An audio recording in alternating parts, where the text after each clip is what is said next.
അമ്മ ഇവളാണ് ആദ്യം വന്നിട്ട് ജിസേലിന്റെ മാരിന്റെ പുതപ്പുകളിയൊക്കെ പറഞ്ഞ് മുണ്ടാണ്ടിരുന്ന. ഹായ് കൂട്ടുകാരെ, എല്ലാവർക്കും പുതിയൊരു വീഡിയോയിലേക്ക് സ്വാഗതം. അപ്പം നമ്മുടെ എവിക്റ്റഡായി വന്നിട്ടുള്ള നമ്മുടെ ഒനീലിൻ്റെ സംഭാഷണം നമുക്കൊന്ന് കേട്ടു നോക്കിയാലോ. ബിബി വീട്ടിലുള്ളവരെ കുറിച്ച് ഒനീൽ പറയുന്ന വാക്കുകൾ ഏതൊക്കെയാണെന്ന് നമുക്ക് നോക്കാം. ഒനീൽ പറയുന്ന അമ്മ ഇവളാണ് ആദ്യം വന്നിട്ട് ജിസേലിന്റെ മാരിന്റെ പുതപ്പുകളിയൊക്കെ പറഞ്ഞ് മുണ്ടാണ്ടിരുന്ന അവള്. അപ്പൊ ഇവളാണ് ഇവളെ പിടിച്ച് കാർക്കിച്ച് തുപ്പാന്ന് തോന്നുന്നത്. എനിക്ക് അവളോട് യാതൊരു റെസ്പെക്ട് ഇല്ല. അതായത് കേട്ടു നോക്കുക കേട്ടോ. അതായത് ഇത്രയും ഒരു വൃത്തികെട്ട അരോചകമായ കണ്ടസ്റ്റന്റ്. അതായത് ഇവള് പറയണത് മൊത്തം അവരാ അനുമോളല്ല. അപ്പൊ അനുമോളൊക്കെ ഈ പറഞ്ഞ പോലെ നല്ല രീതിയിൽ അവളുടെ ഒരു ടെംപ്ലേറ്റ് പിടിച്ച ആൾക്കാരാണ് അനീഷ്, അനുമോൾ. ഇവരൊക്കെ ഒരു ടെംപ്ലേറ്റിൽ പോയി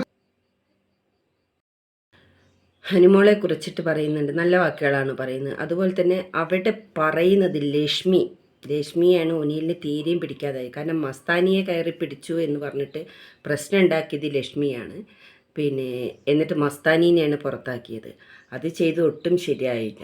മസ്താനി ഇങ്ങനൊരു സംഭവം ഉണ്ടായി എന്ന് ലക്ഷ്മിയോട് പറഞ്ഞത് സത്യം തന്നെയാണ്. പക്ഷേ അത് ലക്ഷ്മിയാണ് വളച്ചൊടിച്ച് പ്രശ്നങ്ങൾ അവിടെ ഉണ്ടാക്കിയത്. അങ്ങനെ പ്രശ്നമുള്ള ലക്ഷ്മിയെ അവിടെ പിടിച്ചു നിർത്തിക്കൊണ്ടാണ് മസ്താനിയെ അവിടെ നിന്ന് ഇറക്കിയത്. മസ്താനി അവിടുന്ന് പോവേണ്ടവൾ തന്നെയായിരുന്നു. എന്നാലും സത്യം പറയുകയാണെങ്കിൽ ആ ഒരു ഇത് കണ്ടപ്പോൾ ഭയങ്കര വിഷമം തോന്നി. അഭിലാഷ് ഇറങ്ങി, അതിൻ്റെ തൊട്ട് പുറകെ തന്നെ നമ്മുടെ ഒനീൽ ഇറങ്ങി, അതിൻ്റെ തൊട്ട് പുറകെ ജിസയിൽ ഇറങ്ങി. ഇവരൊക്കെ ഇറങ്ങിയതിൽ വോട്ട് കുറവായത് കൊണ്ടല്ല എന്ന് നിങ്ങൾക്ക് മനസ്സിലാക്കാൻ കഴിയും. കാരണം എന്ന് വെച്ചാൽ വോട്ടിൻ്റെ അടിസ്ഥാനത്തിലല്ല ഇപ്പോൾ ബിബി വീട്ടിൽ നിന്ന് ഓരോരുത്തർ പോകുന്നത്.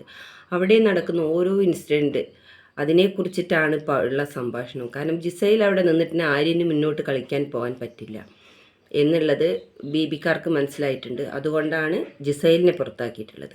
ജിസൈൽ വോട്ടിങ്ങിലൊക്കെ മുന്നിലാണ്, നല്ലൊരു ഗെയിമറാണ്, നന്നായി കളിക്കുന്ന ഒരു വ്യക്തിയാണ്. പക്ഷേ ജിസൈൽ അവിടെ ഉണ്ടെങ്കിൽ ആര്യന് മുന്നേറാൻ പറ്റില്ല. അതുപോലെ പിന്നെ ഈ ഒനീലും പിന്നെ അഭിലാഷും അവിടെ ഇരുന്നിട്ട് കുത്തിത്തിരിപ്പ് ഉണ്ടാക്കുമ്പോൾ അതും ചെയ്യാൻ പറ്റില്ല. അങ്ങനെയുള്ള പ്രശ്നങ്ങളൊക്കെയാണ് ഇപ്പോൾ അവിടെ നടന്നുകൊണ്ടിരിക്കുന്നത്. അപ്പോൾ നമുക്ക് പിന്നെ നിങ്ങളെല്ലാവരും കേട്ടല്ലോ ഒനീലിൻ്റെ സംഭാഷണങ്ങൾ.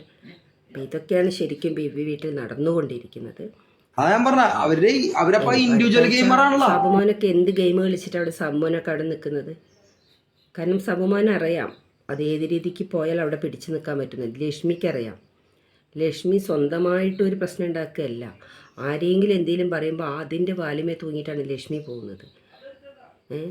അവിടെ കാര്യം പറയുന്നവർ പുറത്താണ്.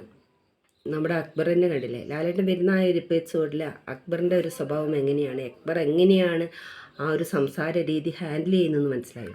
അങ്ങനെ വേണം, എന്നാൽ മാത്രമേ മുന്നോട്ട് പോകാൻ പറ്റുകയുള്ളൂ.